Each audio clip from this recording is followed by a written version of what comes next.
You're listening to Deliberate Living, a podcast that inspires, empowers, and encourages listeners to live life more authentically. My name is Holly Priestley, and I'm a full-time nomad who has been living in my 1997 Ford van for more than a year. I travel the United States with my dog, learning how to live with more authenticity. I explore different ways people choose to ditch the prescribed life we've all been sold and live on their terms, finding freedom and happiness however they choose. Hello, everybody, and welcome to another episode of the Deliberate Living Podcast. I am your host, Holly Priestley, and today's guest is Nicole Scotti. She is a virtual health coach, and she has been working for herself full-time for a year. Her background is in international development, and she's super big into the outdoors, and now she gets to be outside every day and live life according to her energies and her desires, and she gets to make a huge impact in the lives of her clients every day. So, hello, Nicole.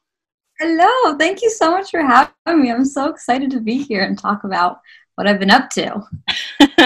I'm really excited to have you on here as well. I think that your path is really interesting and probably pretty common for a lot of women, especially women of our generation who were raised in a very specific way. And now that we're, full-blown adults or whatever, I've kind of decided that maybe that doesn't work for us and we want to do something else. But actually, making that transition can be a challenge. Yeah, definitely. It kind of just started back in school. I just remember when I was in college I had a friend who was a year older than me, but she was in the same grade as I was. She was a freshman as well. And I just remember her saying that she had taken a gap year after high school. And I was taken aback. I was like, what? You took a gap year? You can do that? She was like, yeah. And then after her, it was kind of like a ripple effect. There were so many other people that I met that were also taking gap years because, you go from high school and then you're just so inclined to be like, this is the next step. Next step is college. And there's nothing else that you can do. It's just college. And that was just ingrained into my brain since the day I was born. And so the thought that people were taking gap years and they were telling me about their experiences, I was like, wow, it opened up a whole new realm. I was like, I had no idea. And looking back, I really wish I had done that because it not only are you experiencing life outside of going to school, but you're also just being able to really see what you're really into, before you spend thousands of dollars on an education. Oh my gosh, absolutely. I mean, I remember I had a very similar experience. It was just, that's what you did. There weren't options. You didn't go anywhere but to college right after high school. And I knew a little bit about gap years, but I also knew that at the time and at the schools that I was applying to, I applied to one school. I knew I was getting in. That the scholarships didn't extend to gap years. So if I wanted to be able to pay for school with the help of scholarships, I had to kind of go directly to school. And so the system and our expectations are not really set up for that kind of self-exploratory time, which I think everybody needs periodically throughout their lives, but especially at 17, 18, 19, where you're going through massive life changes anyway. You've probably been living with your parents or with family or some stable-ish life, and then now you're going to college and you're doing something totally different. And there's so much going on there that having that time to explore your own whims, I think would be really cool. Yeah, and even being able to travel by yourself, you learn, as you probably know, you learn so many things on your own because you're not relying on anybody else, and you form that level of independence that you don't get in high school and you don't really get in college because you move away and you're living in a dorm or whatever, but you still have your teachers there and you have, maybe your parents are helping you pay for school. You don't have all the responsibilities there as you would if you were traveling by yourself. And so, I think the most valuable thing that you can learn in your life is having that independence and also being able to do things on your own. And, you don't get a class like that in college. You don't get a class to tell you how to do your taxes and how to buy a house and how to travel and how to deal with being in a foreign country and different types of cultures. You don't, and really diving into different cultures, you don't get a class like that. And that's so valuable. So valuable. So did you go to school for international studies?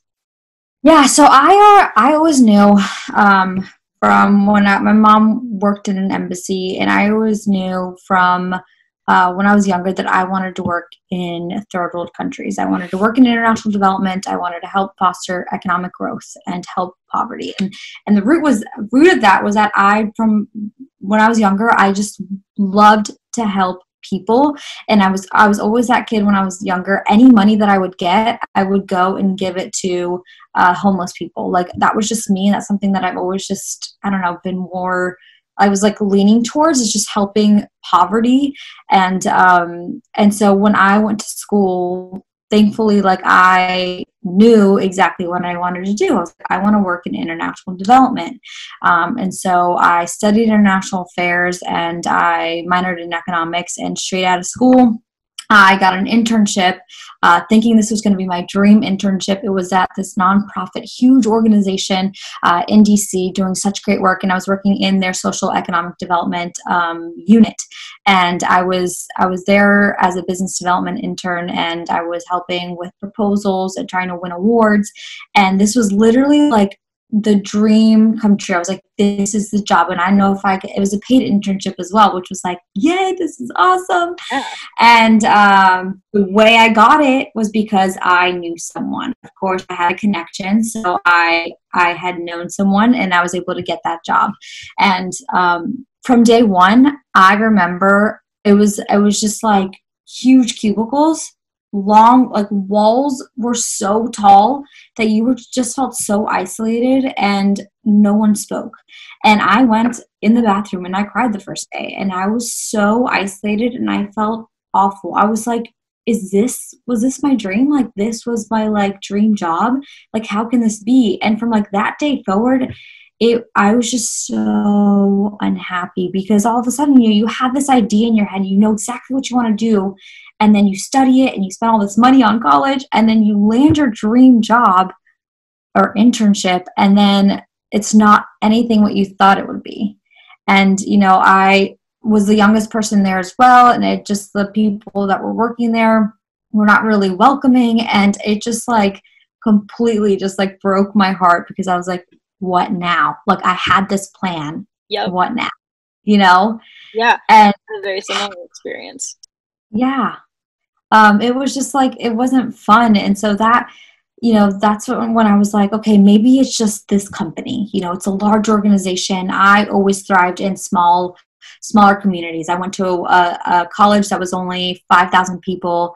All of our classes were like 30 people, or minus 30 or less than 30. So I was like, okay, maybe it's because this is a large organization, and I know myself that I thrive in smaller communities and small organizations. So I was there for about 8 months, and they actually offered me a full-time position. But at that same time, I got offered a different position at a smaller organization. And this organization was only 9 people, also doing development. And I got a job as a project specialist. So not only would I be working on winning awards and being on the business development side, but I was also on the project side, actually working with consultants that were in the field. So I was so excited. I was like, oh, this is my opportunity. I might get to travel, be actually in the field, because I was also missing that one-to-one connection. Here I was in an office in DC telling how I can fix other people's problems in the third world countries, and how I can help them foster economic growth when I don't even know them. I've never even visited that country, and like, yeah, that's what specialists and consultants are for. But at the same time, I was part of that, and to be able to be part of that, I just felt a huge disconnect. And so I really wanted to travel in the country and do that field work, be face-to-face with the people that I was helping. And so I was like, okay, great, I'll be able to do this here. It's only an organization of 9 people. So I went from working with a team of 15 people on one project to working with a team of 2 on one project. So it was a lot. I was there for a year. I learned a lot. I was able to wear many different hats. But again, the same thing happened. I was so unhappy. Not only was like the commute from, I live in Northern Virginia, to DC, it was like 15 minutes, I wish. It was like an hour to get into the city and an hour to get back. And I was taking the metro, and the metro, like, you'd think it'd be really quick and easy, because if you drive from where I live to DC, it takes you 15 minutes. And then if you metro, it would take you, like, during rush hour, it was like an hour. And so I was wasting 2 hours of my life commuting. And it was that on top of being in an office space all day. And these cubicles that we had, it was an open plan, and it was just a desk. It was literally a desk with, like, walls like this size on the sides of the desk, like no privacy whatsoever. So if I got a personal call, everyone would hear it. If I got a work call, everyone would hear my conversation, and there was just no privacy whatsoever. And I was next to a huge window, and I just remember, like, looking down all the time and being like, wow, I wish I was on a walk. Like, wow, I wish I was outside. Like, I literally remember feeling like I was in prison, and I was just like, why do I have to sit here for 8 hours a day in this chair when I can get my work done in 4? Like, the work wasn't bad. Right. It's just like, the work wasn't bad that I was doing. I wasn't passionate about it, but it wasn't bad. But it was literally just feeling like I was a caged animal, and I had to be in this space, and I only had 30 minutes for lunch, and I only had this amount of days off, and I only had this amount of days to tell you that I'm sick.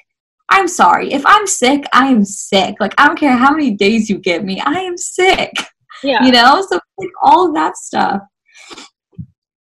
It was just awful. And so, like, I just from there, it just kind of escalated where I was just, like, so unhappy. And I remember one day just looking around me, and I realized that, like, everyone around me was so passionate about the work that they were doing, and that was missing in me. And I was like, I was like, what? Like, I just don't get it. Like, I thought this was what I wanted to do. And then I remember every time on my commute to and from work, everyone on the metro just, like, grouch, just in a bad mood. You could just tell in their face they're tired. They don't want to go home, or, like, because they probably have, like, kids or something, and they're just so tired, and they don't want to deal with responsibilities, or they don't want to go to work in the morning. You could just tell that they were all unhappy. Like, it was so hard to see a smile or someone say hello to you on the metro, like, so hard. And so I just remember a vibrant person. I can't imagine that worked for you at all. It was awful. And I just remember, like, I was the worst human in those 2 years that I worked in development. Literally, my personality changed completely. I was so angry, so angry. I was just so mean, and that's, like, not me whatsoever. And I'm saying mean to, like, the people that you're closest to, so my family and my boyfriend at the time. And so, yeah, it was just such a hard, depressing time for me. And because, again, like I said, you're just so lost. You have no idea what you want to do for the rest of your life. And I remember thinking, like, is this what I want to do for the next 40 years of my life, is commuting like this and, like, being like this person that's so angry all the time and not living their most authentic life? Like, absolutely not. And anyway, so, like, almost a year of me being there, I kind of got a wake-up call, in a sense. I remember going into work one day, and I was so dizzy. It was a regular day. I remember being so angry, because every single morning I would just be so mad, because I had to get up early and I had to go to work, and I didn't want to spend 8 hours a day there. I didn't want to commute. And again, it was a typical morning of me being in a bad mood, and I got to work and I was so dizzy, and I was like, what is going on? Like, I don't ever deal with vertigo. I was like, this is weird. And so I was like, maybe it's just, like, a phase, but it was just kind of, like, lingering there. So I ended up going home early, and the dizziness lasted all day. And I was like, this is so weird. Woke up the next morning, dizziness was there again. And I was like, what is this? Long story short, I dealt with vertigo for 2 months straight. It got so bad that I ended up not being able to go to work. They switched me to part-time and working from home. From there, I started dealing with panic attacks. I started dealing with a lot of anxiety, and this was so new to me. I had never, ever, ever dealt with anxiety. I was never an anxious person. I was pretty calm. But all of a sudden I started getting panic attacks and like heart palpitations, and I had no idea what was going on. And my anxiety was so bad. It was hard for me to eat. The vertigo was so bad. I spent weeks and weeks in bed. I went to all sorts of doctors. I got MRIs. I went to the neurologist. I went to the ENT, the ears, nose, throat doctor. I went to my primary care doctor. I went to, I'm blanking on the name for women. I don't know why I can't. Doctor for women. What? Gynecologist. Gynecologist. Thank you. I was like, maybe it's related to my period. And I'm like, why can't I remember this? I was like, maybe it's related to my period. Like, I have no idea what it could be. And from the beginning, my primary care doctor was telling me, like, I think this is anxiety. I'm like, that's ridiculous. Like, I've never dealt with anxiety. Like, you're wrong. Like, I know there's something wrong in my brain. Like, I have something. And like, here my parents are thinking like I had a brain tumor or something, like something was really bad. Like, and I was thinking like, no, it's not anxiety. Like, here's me thinking like, that's not a thing. Like, that can't really like make me stay at home all the time and prevent me from going to work and ruin my whole entire life. Like, that anxiety can't do that. And so long story short, finally, after all those tests, everything I did, I went back to my primary care doctor, and I was like, she had always told me, she's like, well, I know, like, if you don't believe it's anxiety, like, let me get you on this medication. For anxiety, but it'll at least help your symptoms. And at that point, I was so desperate that I was like, okay, I'll do it. And so with anxiety, like SSRIs, it takes about like 10 days or like 2 to 3 weeks for it to actually work, because it's just putting serotonin into your brain. And so, the first 2 weeks I was like, this isn't going to help. Like, I was just being so negative. And like, literally after, I think it was like literally after 14 or 15 days, like, I felt miraculously better. Like, all my symptoms went away. My vertigo was gone. And I was like, oh my gosh, it was anxiety. Like, it was insane. And so that was kind of my wake up call, because and to this day, I truly believe that all of my built up anger from the past 2 years of doing something that wasn't for me and doing something that I absolutely dreaded and I wasn't living my authentic life stemmed from that. And that's where the anxiety came from. That was the root cause of the anxiety.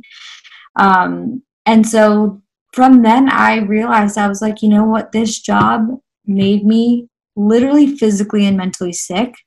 I cannot do something I don't love anymore. Like the 2 months that I went through, I realized, I was like, this life is so short. I'm so grateful to be able to wake up and get out of bed and live life without having constant anxiety and panic attacks. And so I ended up, and I guess I'll backtrack a little bit. During this time, I was also getting my yoga teacher certification while I was working at my 9-to-5 job. And it was at a small business, a small studio. And the owner, she knew that I really loved health and wellness. Like, all I knew was that I loved health and fitness so much. I never thought I could make a career out of it, but I just knew it was something I loved, and I was using it as like my stress relief when I was coming home from work.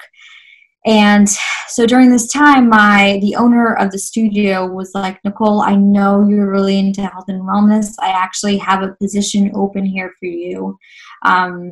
And you can be kind of my mentee. I can mentor you on how to start your own business, and you can work really closely with me. And I was like, you know what? I'll do it. And it was an enormous pay cut. It was to part-time hours. It wasn't even 40 hours a week. I was going to be working at a studio. I was going to be teaching half the time, and I was going to be working part-time and doing managerial work. And so I ended up quitting my 9-to-5 job, which was so scary, because honestly, the only thing I was scared was because I was disappointing my dad. Like, literally number one reason. My parents came here from Buenos Aires, Argentina 30 years ago, and my dad worked his ass off. He's an architect, and he went to school in Argentina, got his degree there, and then came here, and then was out of a job for like 2 years, and they really struggled coming here. And so they're super grateful for all the opportunities that have come their way. And he had to basically redo his degree here because it didn't count from what he had back in Argentina.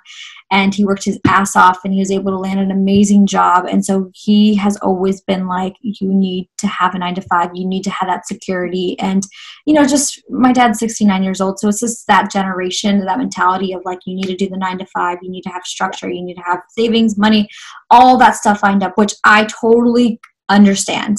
And so, my parents graciously paid my college. And so I thought that I was letting them down. I was like, here they are, they paid for my degree, and here I am doing a 360, and now I'm going to be a yoga teacher and work on and doing managerial stuff at a studio. And I quit this really good job. I was making such good money. I had security. I was only 2 years into my career, and I was doing amazing things, and I had a lot of room to grow there as well.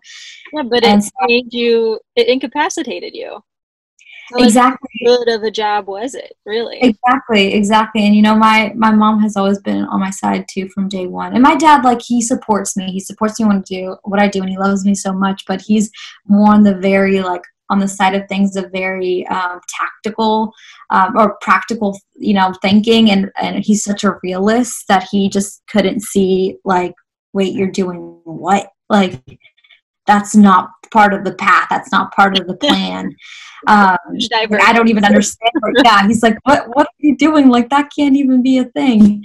And, thankfully I had my mom and my sister on my side, and they were fully supporting me because they saw what I went through, and they knew that I really did have such a love and passion for health and fitness. So, and what made me come to that decision mainly was because I got sick. And the second thing was now's the time. I am in my early 20s, and I'm living at home, and I'm able to save money. Thankfully, I have parents that allow me to live at home and not have to pay rent. And so I was like, now is seriously the time to do it. If I want to make this career switch, I need to do it now. So I did that, and it was very terrifying, but I loved it. I completely loved it. It was just so refreshing being able to first drive into work, not have to take the metro, and being able to guide people in their practice and be able to put a smile on people's faces. But quickly after a couple of months, it ended up being energy depletion. As a yoga teacher, if you're teaching full time, all you're doing is giving. And as a teacher, you don't get paid to plan your classes. So that's more time of yourself that you're depleting. I completely lost my yoga practice during that time because I just didn't have time, and I was working at the studio 6 to 7 times a week.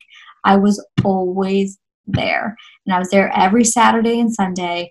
I had no social life. It was all work. So I did love what I was doing, but it just depleted my energy so much. And during this time as well, that is where virtual health and fitness coaching came into play. My parents have always been doing these Beachbody workouts, and my dad had a midlife crisis, and he was like, I need to get buff. And he's an architect, and he has crazy long hours. And so he was like, okay, I can't do the gym. I don't have time for that. So he started doing these at-home workouts, and it was back when Beachbody only had DVDs. And so he did P90X, and he bought all the DVDs, and him and my mom got ripped. And the whole time, and I was just like, what the hell are at-home workouts? I love this story. I was like, that would literally never, ever, I would never be able to do at-home workouts. I just get distracted so easily, and I like being able to go somewhere out of my space at home. And because I'm an introvert, but I'm also an extrovert, and I like seeing people and socializing. And I was just like, I would never do it. So I never did any workouts with them. And the whole time they were like, Nicole, you should become a coach. And I was like, I don't know what the hell that is, but no, I don't know what you guys are talking about. And one day they finally and during this time, I was also using, again, going to the gym every single day as kind of a stress reliever from now my job at the studio. And you know, I was always off and on with my workouts. I was so gung-ho for 2 weeks and then I'd fall off the wagon. So gung-ho for 2 weeks and fall off the wagon. And yeah, it's like it happens to all of us. And so I remember also just busting my ass at the gym too, and I just never saw results. And I was like, what the heck? Like, I just felt so bad in my body. And I was like, what's going on? Like, I'm eating pretty well and I'm working out like 4 times a week. Like, what's going on? And I just remember one day I was like, you know what? F it. Like, I am just going to go ahead and I'm just going to go all in on an at-home workout program and see what the hell the hype is about, because my parents won't shut up about it. So let me just do it. And so I went all in on the 80-day program, and it completely changed my life. Like, completely. You know, I was just like, whoa. I was like, oh my gosh, this is crazy. And I just, at this time, I decided to get a fitness Instagram, and I had no social media. I had no Facebook. I had no Instagram.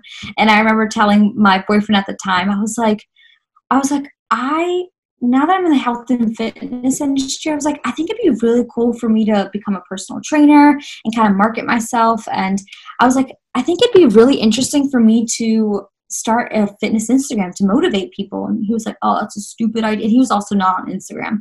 He's like, that's a stupid idea. Like, it would never work, blah, blah, blah. And I was like, you know what? I'm going to prove you wrong. So I created an Instagram, and then I realized there were so many other freaking fitness Instagrams. I thought I had this like awesome idea, and then here we are, and there's so many other fitness Instagrams. I was like, well, all right. I was like, well, I still kind of want to do this. Like, not only am I keeping myself accountable by like showing people my journey, but like I'm also hopefully motivating others.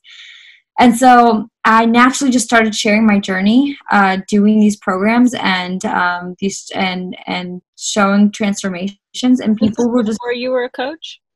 This was before I was a coach. And so people were just naturally reaching out to me, being like, hey, what are you doing? Like, you seem like this seems really cool, and like your results are insane. And my friends and my family members as well, they were like, what are you doing? Like, it looks really cool what you're doing. Like, you seem a lot happier. You seem way more toned, or whatever. You know, you just seem good overall. The best compliment you can receive is you look happier. You seem happier. Exactly. And especially after 2 years of me just being so mad. Yeah. I finally found something that I absolutely loved, and I actually stuck with it for 80 days, which was like a huge deal for me. How long? I'm thinking 80 days, and I'm like, girl, I don't even know what I'm doing next week. You can't. I'm telling you, that's why. 3 months out. Same. That's crazy. Same. And so, you know, people were just actually coming up to me, asking what I was doing, and I was just sharing it with them.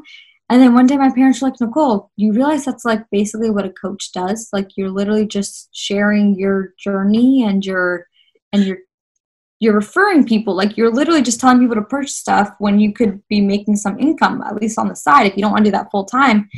And, you know, my parents only knew about coaching because my mom, she's on Instagram, and she loves Beachbody and all what they're about. So she had followed other coaches. So that's the only reason she knew what coaching was. Mm-hmm. And I was like, oh, well, okay. Because, you know, at first I was like, you know, I started looking into it. I was like, that seems like a pyramid scheme. That seems like I don't want to sell anything. Like, that's not me. I'm not here to sell anything to anyone. And then the more I was looking into it, and I was reading their policies, and I was reading their FAQs, and I was reading their like compensation plans, I was like, oh wait, like, this is an actual like business. Like, this isn't like, first, you know, pyramid schemes are illegal. I was like, that couldn't exist. And I realized it was like that mindset shift where I was like, I'm not selling something. I'm literally just sharing something that has truly impacted my parents and myself. And I'm just doing what I did a couple weeks ago, just sharing with everybody else what has been working for me, and just sharing my journey through my free marketing, which is Instagram. And that's, you know, I decided right then and there, I was like, you know what, I'm going to coach. And I went all in, and a year later, I feel like I've been talking so fast for so long. I'm sorry. It's so interesting. I love hearing about where people came from and where they are now, and then that middle point, you know, of like how they got there, like what they were afraid of, what challenges they Oh faced. yeah. You're covering all of that. Yeah. No, like I definitely thought, like, before I became a coach, I was like, I could never do that. I'm not a certified personal trainer. I have no idea what I'm doing. I just got an Instagram. I'm awful at pictures, like, especially I hate taking pictures of myself. I am so bad with my phone, and I'm so bad at being on social media. I was like, there's no way I could do that. I'm just not that person. And talking on my stories would scare the living hell out of me. When somebody told me I had to do that, I was like, absolutely not. Like, Dude, I there's love no your way. stories. Oh my gosh, thank you. Like some of the ones that I actually like, I follow, a ton of people, like everybody does, and I look at like less than 10 of their stories a day, and I always look at yours because yours are always so like upbeat and motivating and interesting. Oh, And you're like, so sweet. I'm not on the program. I didn't drink the Kool-Aid, like I'm not, but I love Yeah. your stories.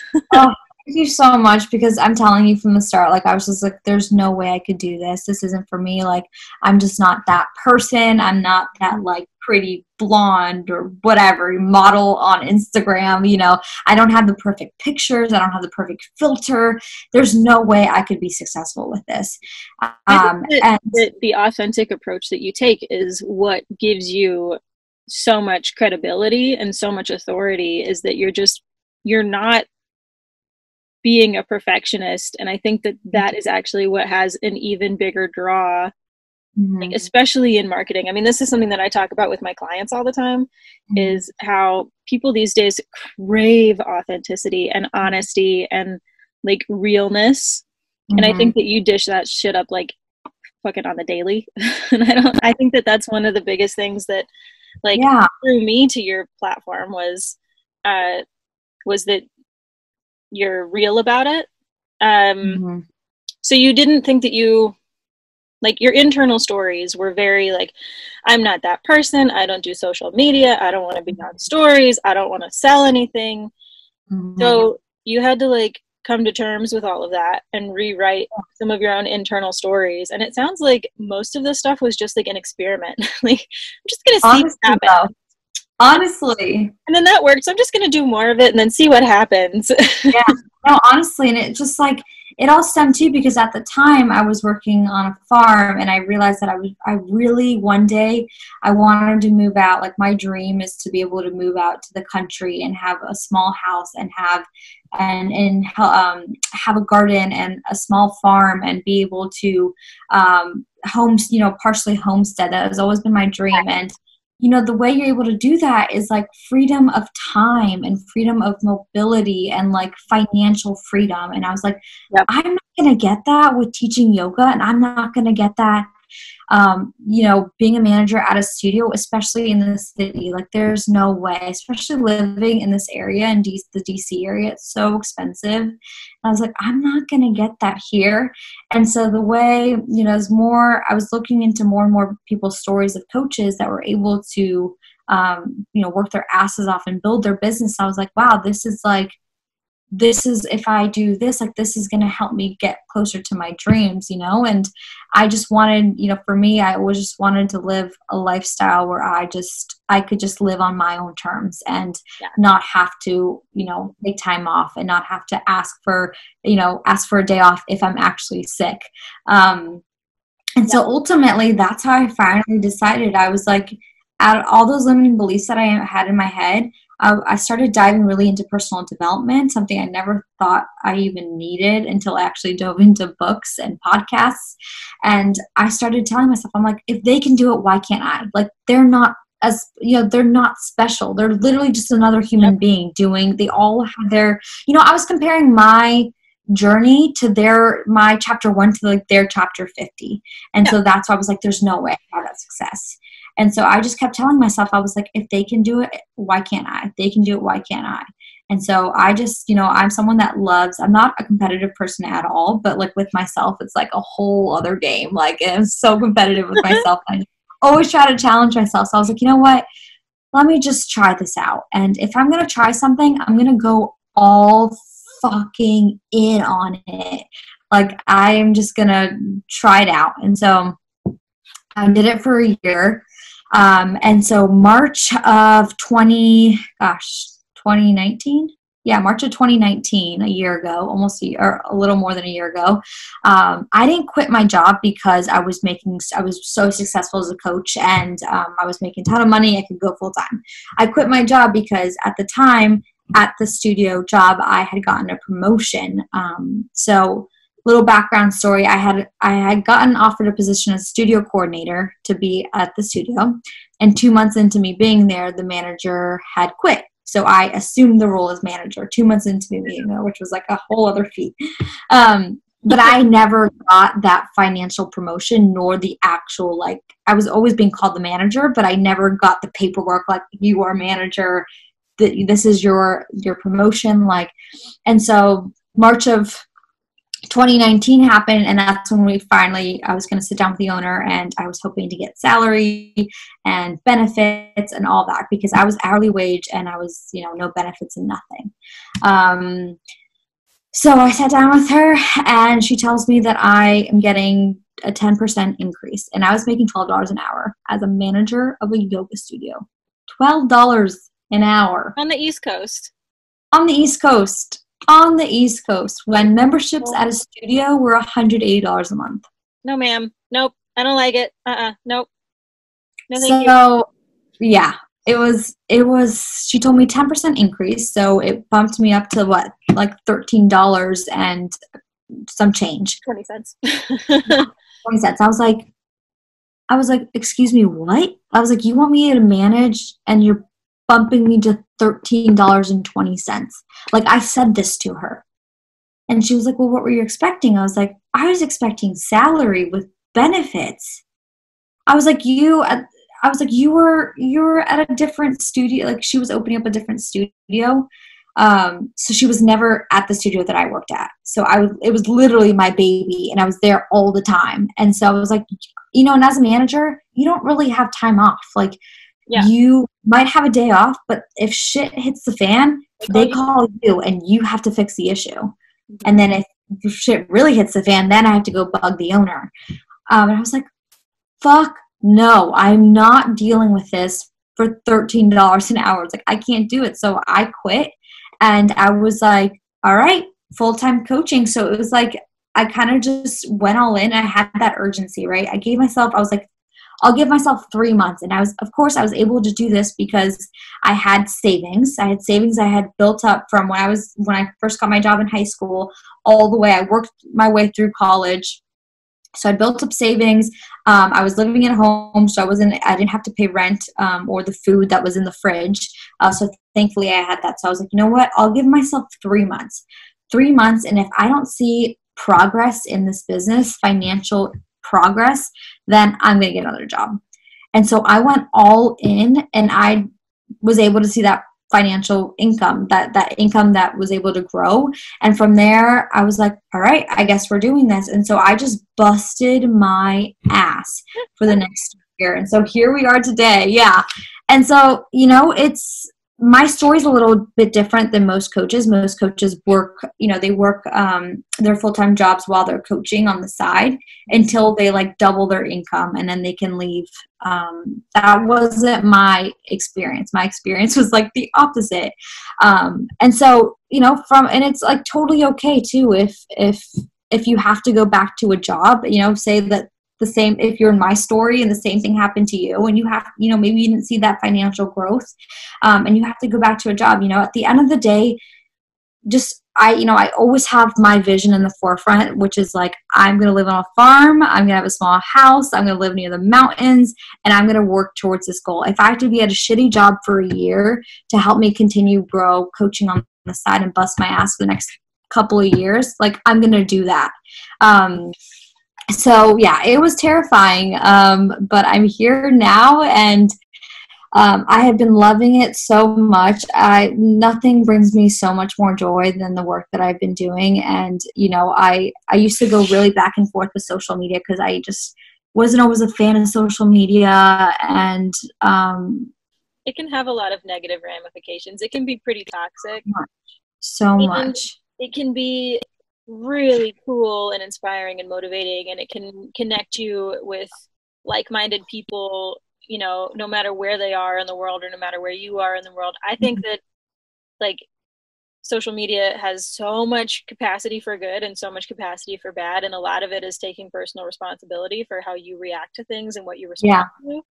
And I completely agree. I'll be like, I don't like social media, I'm not good at social media, I don't want to do social media, and then I'm also like, okay, but I just want to post one thing. Oh, yeah. I mean, I go through that all the time, but I always think back to, like, I'm like, okay, but I'm using social media for good. Like, if anything, like, I'm using it for good, and it's amazing.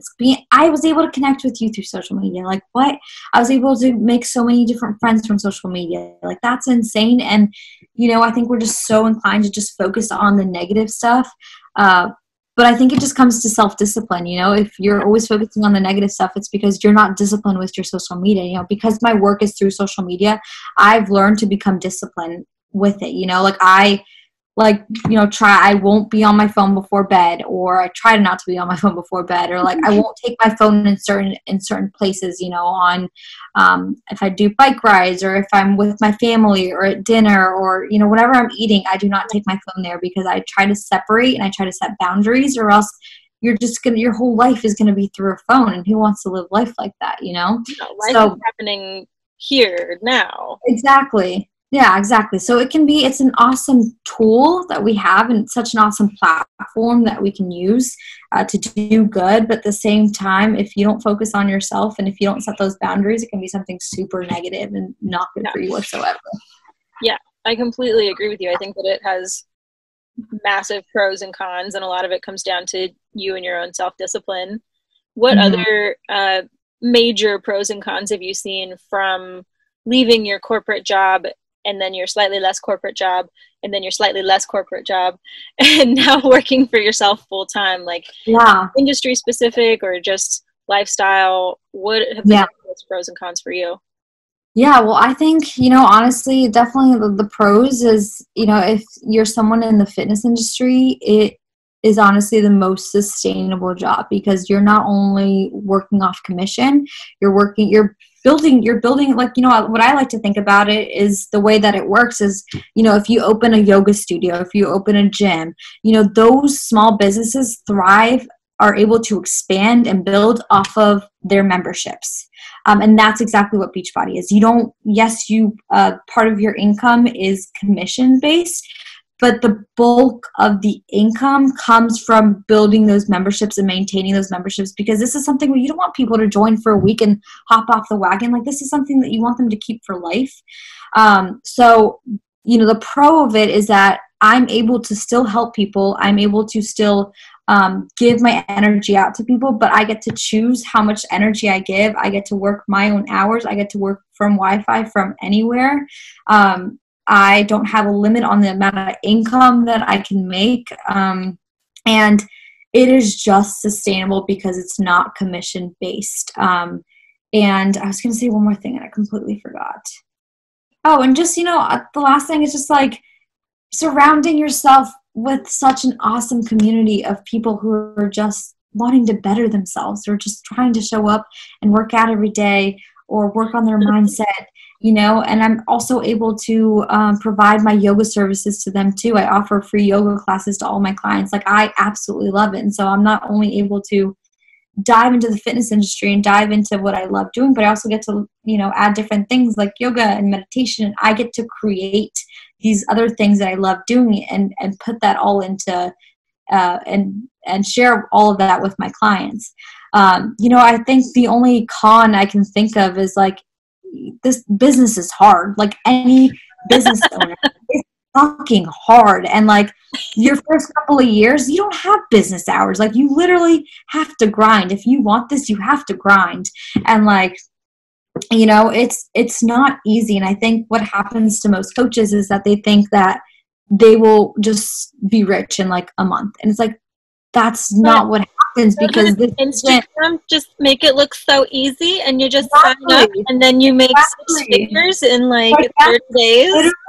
That's literally my pet peeve when coaches are like starting and they're like, well, why am I not making money? It's like, because how much did you work last week? 2 hours? Like, that's why, like, you literally have to grind your ass. And it's like, Yeah. you know, not only, and this happens with every gym or studio out there, not only are you bringing clients in, but you have to focus on retaining those clients, because like, yeah, that's going to be the foundation of your business. Those are going to be your people that are going to keep your business alive, or the people that stick with you till the end, whenever you want to stop doing this, you know?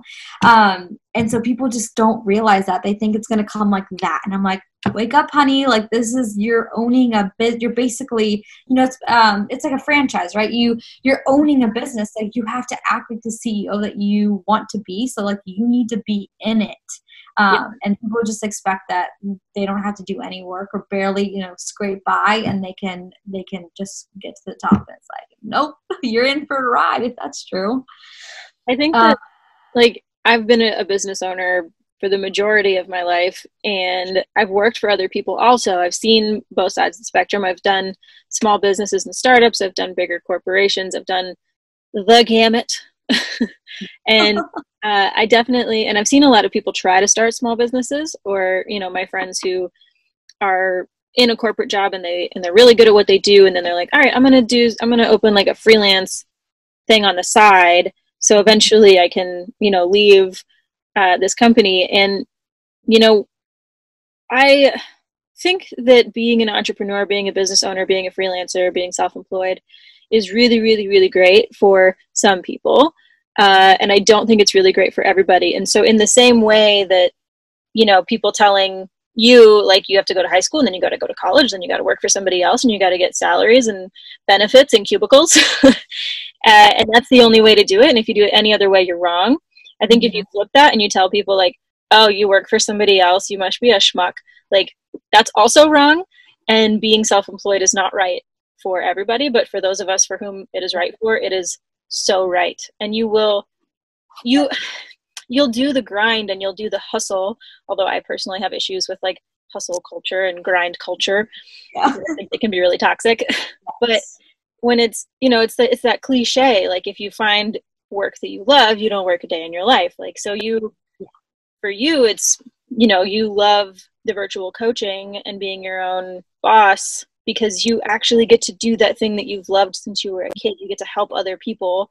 You get to help them improve their lives. You get to help them grow their own businesses, right? Because that's where you are now. Like, you get to bring on your mentees and, you know, help them grow as well. So it really works for you. It really does not work for other people. And I think that, you know, especially like your personality is very like, I'm committing to the whole thing. We will just see if it works. And other people are like, do this on the side and I'll grow it, and then I'll just transition into it. And like that works. And that's the whole point of like living your life authentically, is finding what works for you. Yeah. And I completely relate to that. You know, working for yourself is not for everyone. You know, for my dad, it is, he could never. He just needs that structure. I mean, he would love to, but he just needs that structure and he needs that security. And like, you know, I can see it from the different points of views. And I have coaches on my team who absolutely love their job. They love their full-time job.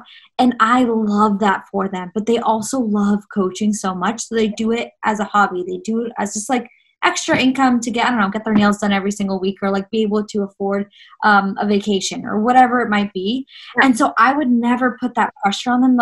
But you have, like, I love that you love your job, but like, you have to become a coach and be full time with it, because like the money and blah, blah, blah, and how awesome it is. And yet, like, no, I would never put that pressure on them, because like, I'm so grateful that they have found something that they absolutely love. And then in addition to that, they have found something else, which is coaching, you know? And I think that's the smartest thing you could also do, is being able to have different cash flows as well, just different forms of income. I think that's a very good thing to do as well. The more of income you have, the better. Yeah, absolutely. So would you mind talking a little bit about the finances and how you afford your lifestyle, and or you know, if you want to talk specific numbers, that's great, and if you don't want to, that's also great. You've been doing this for a little over a year now. Are you making a full-time income based on the studio you worked at, or based on one of your previous jobs, or how does that look for you? And I know that your expenses are a little lower because Yes. you live at home, and that's Yeah. great. And you didn't have to pay, you don't have student loans, right? Right. No loans. So that's great. Yeah. Would you say that your income is sustainable even if you had like a standard rent in your area? Yeah, definitely. So I like again, so this isn't everyone's experience. Most people have to take out loans. Most people have to pay for rent. Most people have to pay for the food. Have different, or maybe they have pets. Like they have different expenses, and I pay for everything myself except for rent right now, and except for the food that's in the fridge. Everything outside of that, I pay for it all. And I am actually moving out soon, so that's gonna be an expense that I'm about to have, but especially I'm waiting till after quarantine though, because it's a little hard right now. But yeah, yeah, I don't have like the exact numbers in front of my face, but I was, like I said, I waited I gave myself 3 months, and I was like, if I don't make more income than I was making at the studio, like I'm gonna have to get another job, because I need to be able to afford my life. I still pay for insurance, I still pay for my phone bill, I still pay for my food if I want to go out, I still pay for clothes, still have expenses. I still have my credit card bills and all of those things. And so I was able to make more money than I was making at the studio at the time. So I am making a full-time income. Yeah. And so, but again, that came with I'm sorry. Within 3 months, you were able to do that? Within 3 months, I was making, like at the time when I was still at the studio, I was making a good amount of money. I hadn't yet matched what I was making at the studio, but I was close to it. So by the time those 3 months hit, I was making a little bit more than I was making at the studio. And I love it. That's fantastic. Yeah. So I was like, okay, if I was able to live a year off of as a studio coordinator, or the manager position off $12 an hour, like, okay, I can, and again, this all happened too because I had that safety net of my savings that I had. I put everything that I was so good at saving when I was little or younger. I think my mom, like, she would literally make me put everything into my savings. And so I had that cushion there as kind of like a backup, even though I know you're not supposed to touch your savings. But I had that cushion there. That's what it's there for. Yeah, that's what it's there for. Like, so if you had gotten laid off, yeah, like, that's what your savings is for. And that's essentially what happened. You were offered far more responsibility for not enough income. Like, you had to make a change, and that's exactly what savings is for. So yeah, exactly. And so like now I'm looking into, I'm doing health and fitness coaching, and I don't need 8 hours a day to do my job, because I just work really fast. I love what I do, and I wake up super early, and I don't need 8 hours a day to do my job. So like, I am currently, to be transparent, looking for employment, because I want to add something else to my life as well. I love what I do, and I want to continue doing it for life, but I also want to add something else to the mix, and to also have that extra income as I continue to grow my business. And that's the thing, like I said, it's totally okay if you have to go back to work, and being okay with that. Like, that's not a failure. That's just another obstacle in your life that you're going to get past. And so that, being able to move out and have that extra income, because like, I would be able to move out right now, but I would be living paycheck to paycheck. Yeah. So being able to stick with coaching, grow that business, have another job, and then continue to grow my savings and be smart about it, rather than live paycheck to paycheck, which a lot of people have to do, but that's something that I don't want to do. And so I'm looking for another thing to do right now, another form of job I can do right now to, again, have another stream of income. Yeah. Yeah. Smart. I love that. I think that sounds really smart. And being able to like think about the future, I think, is a great asset. I have never been very good at thinking about the future. I hate planning.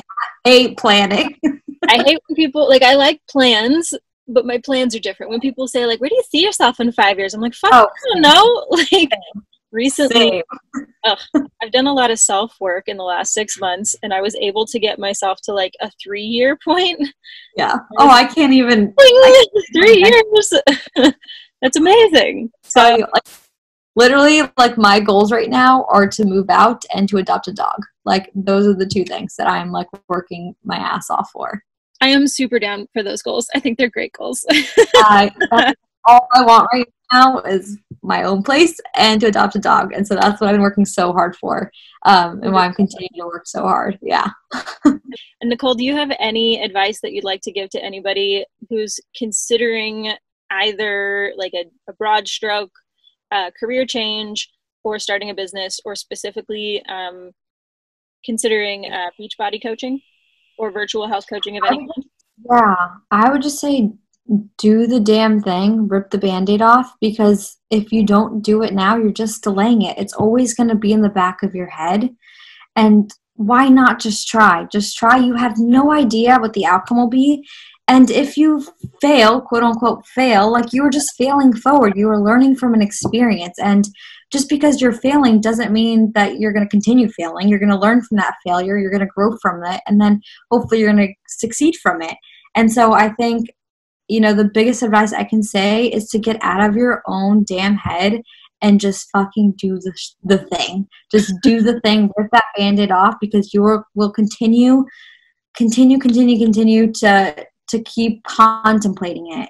And, you know, if it's in your gut, if it's something that you've thought about over and over again to do, just do it. Like, what's stopping you? If it's people, like, because a lot of things that happen, something I didn't talk about this, but a huge setback of mine too, but from doing coaching, was, what are people going to think of me? You know, people are probably going to think this is a pyramid scheme, and I'm going to be this like Instagram blogger or whatever.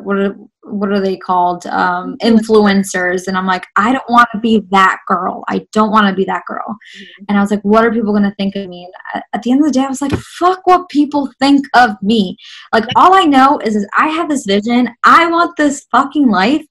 And I haven't even talked to that person from high school. So, like, why do I care what the hell they think about me? All I know is that, like, I'm helping people, and I'm doing it in the most authentic way that I can today. And I'm just going to continue moving on and building my life the way I want it to be. So I'll leave you off with that. Just do the damn thing and don't give a fuck about anybody thinks about you. I completely agree. I think that like gets in people's heads. Like, I know it gets in my head where I like have this thing that I want to do, or like, even something small, like you said earlier, like posting on a story. Then I'm like, who do I think I am? Who cares what I have to say? Like, why do I think that my opinion or my activity like is so important that other people need to see it? And then it's like, no. Wait a minute. That's not healthy or constructive. You need to dial that back. Exactly. If you want to post a story, post a story. If you want to start a business, start a business. If you want to move into a van and travel the world, let me know where you are so we can hang out. Exactly. I'm just like, do the damn thing and never look back. Just don't look back. Just keep moving forward, because the present moment is the present moment, and you are just moving towards the future. So do not look back. Yeah. Well, and you're so good at that anyway, because you're so like all in, you know, I'm just going to commit to this, 80-day program. I'm just going to commit to this for 3 months. I'm just going to commit to this. So you're committing to the thing that you want to do, and you're giving it a full effort. I think that also trips people up when they're like, I'm going to commit to this, and then they only like half commit. Yeah, you have to fully commit. Yeah. Because then if you half commit, then you're not putting, of course there's going to be obstacles. Of course there'll probably be some failure there, because you're not putting all of your time and energy. I think you find that success when you're really doing something that you truly love, and you're putting all of your energy into it because you're so passionate about it. But you have to go in. And, I'm not perfect. Of course, there were so many days, and I still struggle with showing up for myself every single morning. I don't want to wake up at 6 a.m. and like read. Like, fuck that. But I know that it's making me a better human. And like, I don't want to work out every day. Like, why the hell would I want to exert my body? Like, no. But like, I know that it makes me a better person, and I'm doing something good for my body for today and for the future. So like, I'm not perfect, and there were so many days where I felt very stressed out or just not motivated whatsoever, but like you have to dig deep and you have to find that motivation within yourself and just do the damn thing. I completely agree. It's like committing to running a race in some amount of months, which I know you're doing, but then like only half committing. So like you're only gonna train on half the days that you should be training, or exactly. Even weirder, you're only gonna run the race on one leg. Like that's not gonna happen. You're not gonna make it. You might be like, look, I'm trying, look at me making this effort, but if you're not actually going after what you want and like assuming you're gonna succeed and giving all you can, you're gonna fail. So you might as well just do the thing. And like what's the worst that could happen? You learn from it and you pivot. Exactly. It's literally like following a fitness routine, you know? If you half-ass something, if you're like really good at your workout, but you're shitty in the kitchen with your food, you're eating candy and cookies all the time, of course you're not going to see results because you half-assed your nutrition. Yeah. You know, same exact thing. Well, thank you very much, Nicole. I have enjoyed this conversation. Thank you. And if people want to come follow you on the social media, where can they find you? I'm going to include it in the show notes, but auditory. Yeah, it's at Brew Ridge Yogi. So BREW, like beer, brew, Ridge Yogi. Love it. Love it. And I will talk to you soon. I hope you guys all enjoyed this episode of Deliberate Living, and tune in next week. Thanks so much, Holly. Absolutely. We've reached the end of this episode of Deliberate Living. You can find the show notes and everything we referenced over on my website, and be sure to subscribe wherever you listen to podcasts, on YouTube, or sign up for email updates every time something new is published. I'll see you next time on Deliberate Living, and until then, keep your life on the DL too.